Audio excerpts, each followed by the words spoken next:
Hi friends, I'm super excited to be sharing a new layout with you today. This one I have designed for Paige Taylor-Evans using some of her cut files and her Blooming Wild collection, and it is one of the International Scrapbooking Day challenges over on her Happy Scrappy Facebook group. My challenge is challenge number 6 of 14, and it is all about using mixed media. So to start off my layout, I'm just using a plain white sheet of textured white cardstock, but because I'm going to be putting some wet mixed media on the back, I want to give it a coat of clear gesso just to prep it a little bit so that it doesn't absorb all the liquid from the mixed media that's coming later on. I'm just using an expired loyalty card just to scrape it on, just to give it a nice smooth, even coating. Now, the mixed media that I am going to be doing is not actually overly wet, so you could potentially skip this step. However, your page will probably warp just a little bit more without the layer of gesso, but it would still look amazing and it would still work perfectly fine. While my gesso is drying, I am just trimming paper number 23 from Paige's Blooming Wild collection, and I'm just cutting all those beautiful colorful strips and putting them into rainbow sequence so that I can get ready to create a rainbow. Now, before I start building my rainbow, I just want to do some color matching. So I'm going to get out all my little mini distress ink cubes, and I'm going to match which colors I think work best with each of those color strips. I'm putting them all out at this point, but I might whittle it down as I progress with my layout. I've linked all the colors that I ended up using down in the description box, so pop along there if you want all those details. Now, I have taken each of the strips of the pattern paper and I'm just cutting them into random sized pieces, some shorter, some longer, and I'm just going to piece them together. So some pieces do need to be shorter because they might go around a little curve, and a longer piece would give that curve more of a straight line. So I'm just really being a bit haphazard with the sizes and just piecing them together. Now, once I have done the 3 strips of color, I feel that it needs a fourth row. So I just cut a few extra strips just to make that a little bit wider. You'll see as the video progresses that I end up actually adding a 5th row in to make it a nice chunky sized rainbow. I'm not too worried about the positioning being 100% perfect. I'm really just using this as a guide to make some pencil markings so that I can do my mixed media. I'm going to take these all off in a moment and do all my colorful background mixed media, and then I'll come back in and be a little bit more specific about where each piece is going to be. So I'm just marking the underside and the top of that rainbow arch, and then I'm just doing little pencil marks to kind of give me an indication of where each color starts and ends, and I'm going to use this to guide me when I add color to the background. Those pencil marks all end up being totally covered by color, so we don't even need to worry about rubbing them out. I'm starting with the color Picked Raspberry and a blending tool, and I'm just dabbing on some color and then moving in little circular motions to create a nice smooth finish. I'm creating circular motions with the blending tool because if I just dab it on, I will end up with lots of little circular marks. So I really want the color to kind of blend seamlessly into each other. So that's why consistent circular motions works really, really well for this. As I move on to the next color, I'm going to continue that circular motion, and I'm going to go back over some of the pink that I've just done in the previous color just to merge those 2 colors together. Again, I just want to create this seamless flow of color. This is definitely the most time-consuming part of my background, and I think that's mostly got to do with the fact that my ink pads are no longer juicy. They definitely could do with a re-inking, so it was lots of layers on top of each other to try and get that color going. So I definitely need to give them a re-inking, and then this process would have been a little bit quicker. Now, as I mentioned earlier, this is challenge number 6 of 14 lovely challenges over on Paige's Happy Scrappy Facebook group. So there are 14 challenges, each of them different and exciting and fun, and there's an opportunity to win lovely prizes. There's also a giveaway over on her Happy Scrappy Facebook group. So if you are going to join in, and I hope you do, you've got until Saturday the 25th of May 2024 to upload your newly created layout into the correct album over on her Facebook group. And all the winners will be announced on Monday the 27th of May. It's not just lovely challenges for International Scrapbooking Day, there are also 15 free cut files over in her Facebook group. So do pop along. I've had a sneak peek and they are amazing, so I know you're going to love them. So I am still busy inking this background and if you have any questions, please just drop me a comment below and I will get back to you. I'm happy to help in any way that I can. I wanted to leave this all in just in case this was something you've not done before. Maybe you've never used inks before in a background, or mixed media is something that you've never tried. So it's here in its entirety so that you can have a look and get a full idea of what the process is like. I am by no means a mixed media expert. Everything I do and I've learned has just been from playing, seeing what other people do, learning from others, experimenting and just having fun really. Adding colour in this way is really quite easy to do, and if you decide not to do anything other than inking the background, then that is amazing and it's added a lovely pop of colour to your page. The next step that I'm going to be showing you shortly is really, really easy, and you could also do that completely on its own without doing this inking. So you can pick, you can do both, you can do one or the other. Both are fun and really easy to do and a great way to get into using mixed media. Now that is my blending just about done, and now I'm going to use the same colors and I'm going to just dab them down onto my craft mat and spritz it with some water. And I've got this piece of plastic packaging. I'm just scrumpling it up and dabbing it into the diluted ink, and then I'm going to just dab it onto my page. It's honestly as simple as that. This is called the packaging technique because I'm using old plastic packaging. You can also use a piece of scrunched up cling film or a carrier bag or anything really that's got that plastic texture. And I love that it gives a bit of a watercolor effect without having to use watercolors and all that water that watercolors need to give that watery look on your page. If I'm remembering correctly, this is the very first mixed media technique that I ever used when I started scrapbooking, and it really gave me the confidence to experiment with other mediums and to just play. And I love that you could add a bit of color, a little bit of extra interest to the background without a huge amount of effort. If you're not a big fan of mixed media because of the potential for mess, then this is a great technique for you because it's really not very messy at all. The ink wipes up off your craft mat really, really easily, and I don't think I even got any ink on my fingers. So it dries really quickly as well because I'm not using a huge amount of water. It really dried so fast, and you could even use a heat tool to speed up that process. I've used the same colors that I used for the blending for the packaging technique. I've just added in 2 extra colors though. So the yellow that I used for the blending is called Squeezed Lemonade, and it's quite a light, bright yellow. And I wanted to add a little bit more depth to that color because as soon as you add a little bit of water to it, it softens the color, and I wanted it to still be bright and vibrant. So I added in a little bit of mustard seed so I could keep that color really bright and sunny. And then I added in one other color. The last color I used, that lilac shade, is called Shaded Lilac, and when it's wet it gets a bit more of a blue tint to it. So I've brought in a darker shade of purple which is called Dusty Concord, and that's kind of kept that lavendery color a bit more true to being purple. I'm loving how this is looking so far, and I really like the kind of splodges of color that the wet ink has created. I really love that visual texture. So now I'm just adding in the last color. I'm using the Shaded Lilac, and you'll see just in a moment there I'm dabbing in some Dusty Concord just to kind of bring a bit more purple to that last color. And I love how these colors all look once they've dried. Now I am really happy with how the packaging technique has gone. I would just like to add a few splatters now. So I'm just kind of repeating the process of dabbing down some ink on my craft mat, spritzing it with some water, and then using a wet paintbrush to pick up that color and splatter it on top of the same ink colors along the rainbow. I could have done the splatters at the same time that I did the packaging technique in each color. However, then I would be doing splatters on top of a wet background, and those splatters would have been absorbed by the already wet background, and you would have lost the definition of those little small fine splatters of color. So I like to add them in when it's a little bit more dry, just to add an extra layer on top.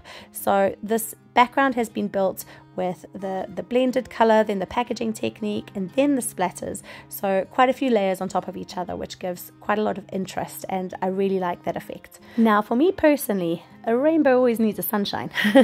So I always love to add some sunbeams to a rainbow layout. They're one of my favorite combinations, and they always just make me so happy when they're together. So I'm using this large stencil, and I'm just gently stenciling on some sunbeams. I'm using the Squeezed Lemonade Distress ink, and I'm just patting very gently. I want the color to be really, really soft and subtle, and I'm going over some of that colored background so that the sun rays look like they're bursting through that rainbow. And then I just gently move the stencil a little bit, just offset it a bit, so that I'm going to do some more rays in the gaps that haven't been inked.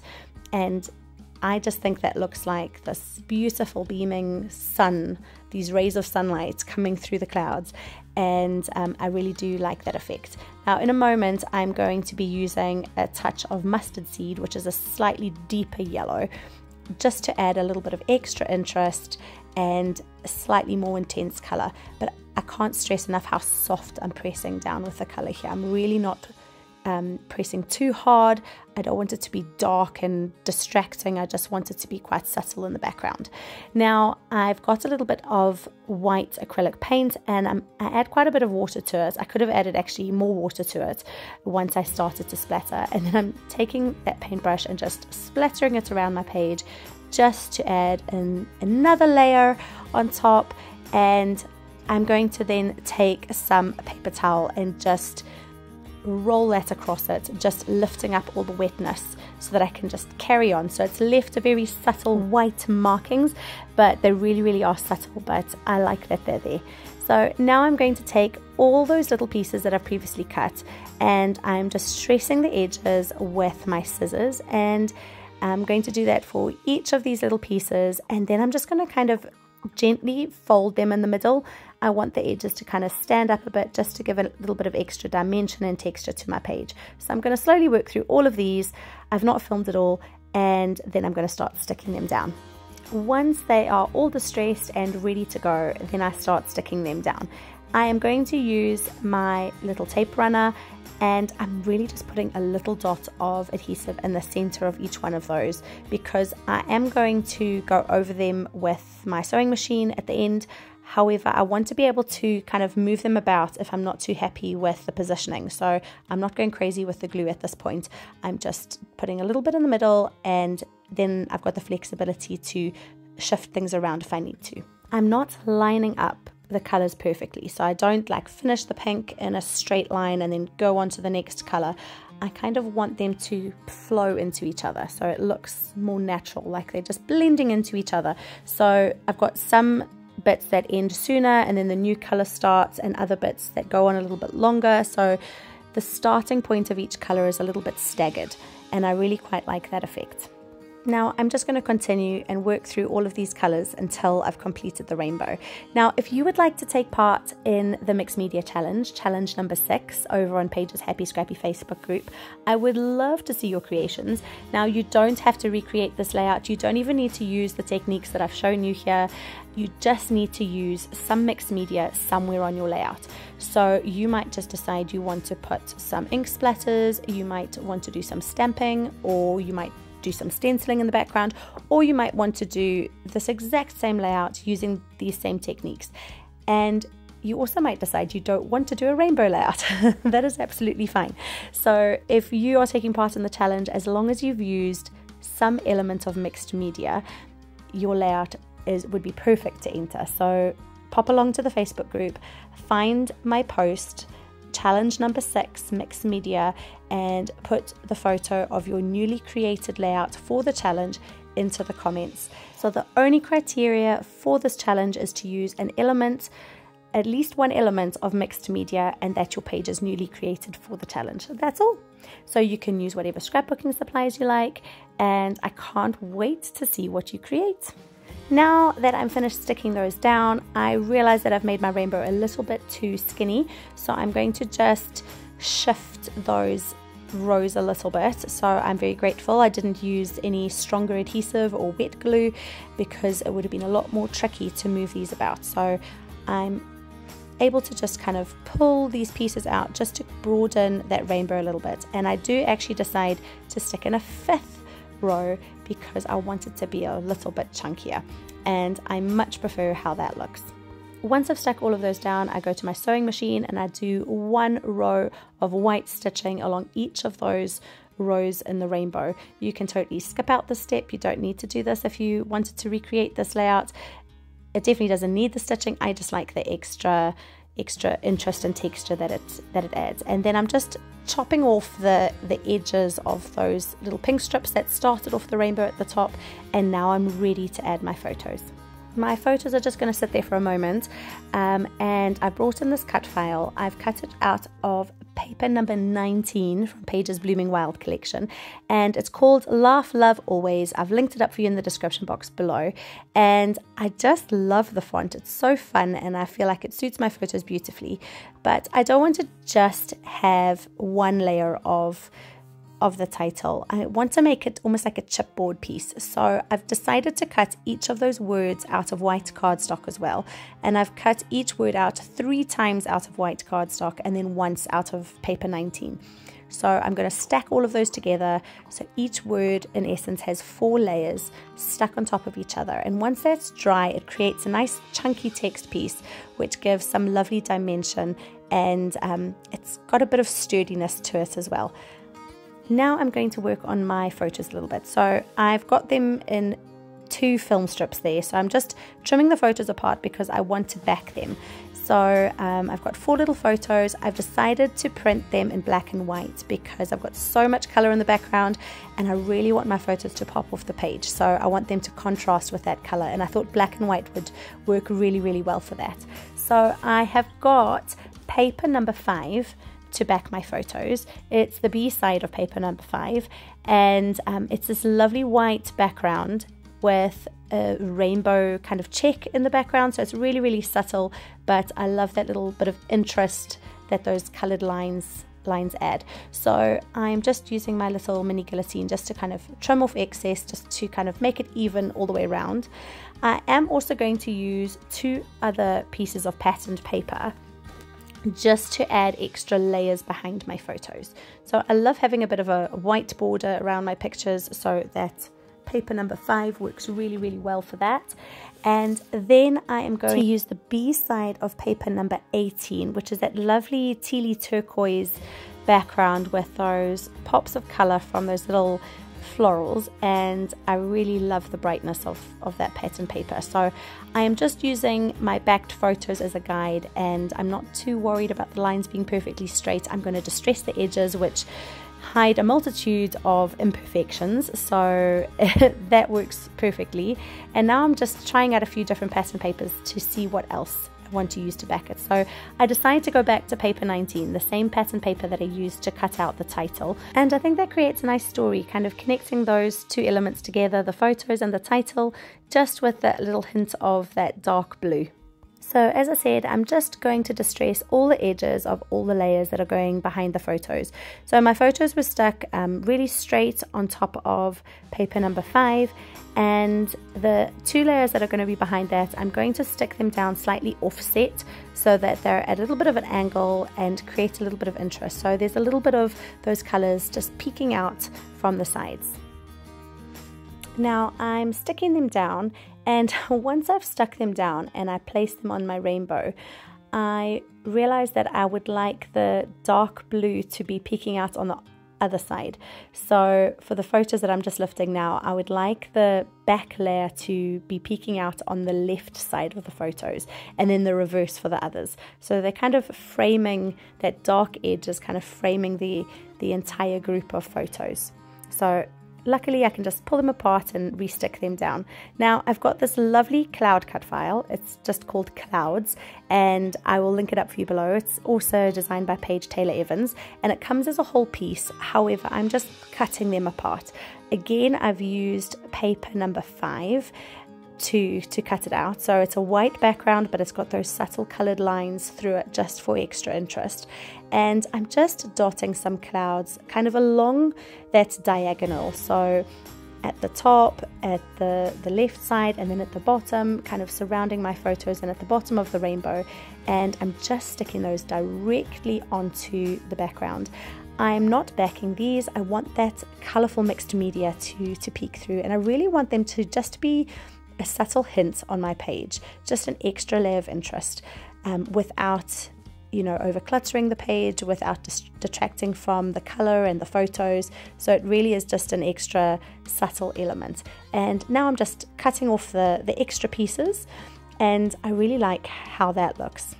I absolutely want to add some shimmer to this layout. So I am going to be pulling out my favorite Nouveau Glimmer Paste, and the color is Moonstone. And I'm just using my finger, dipping it into the pot and taking out some of that paste and dabbing it around each of those clouds. I'm focusing on the edges, and I'm putting it on top of the cut file and kind of smoothing it into the center of each of those clouds, and it adds the most beautiful iridescent shine. So you'll see a little bit better when I show a close-up at the end. I'm sorry I've not shown a close-up now for you to see, but I really love that glitter. So now I'm just adding some fussy cut butterflies from paper 16 from Blooming Wild, and now I've got the cardstock stickers, and I'm just pulling up some of those little floral pieces and dotting them around tone on tone. And I continue this tone on tone method of embellishing using these cute little puffy heart stickers. They're from the puffy word stickers from the Blooming Wild collection, and I'm just continuing embellishing along that rainbow arch. The majority of my embellishments are concentrated around my photos. However, I didn't want to leave the rest of the rainbow bare, so I've definitely got a few little bits of interest going along that full rainbow arch. Now that I've got everything placed where I want it to be, it's time to properly stick everything down.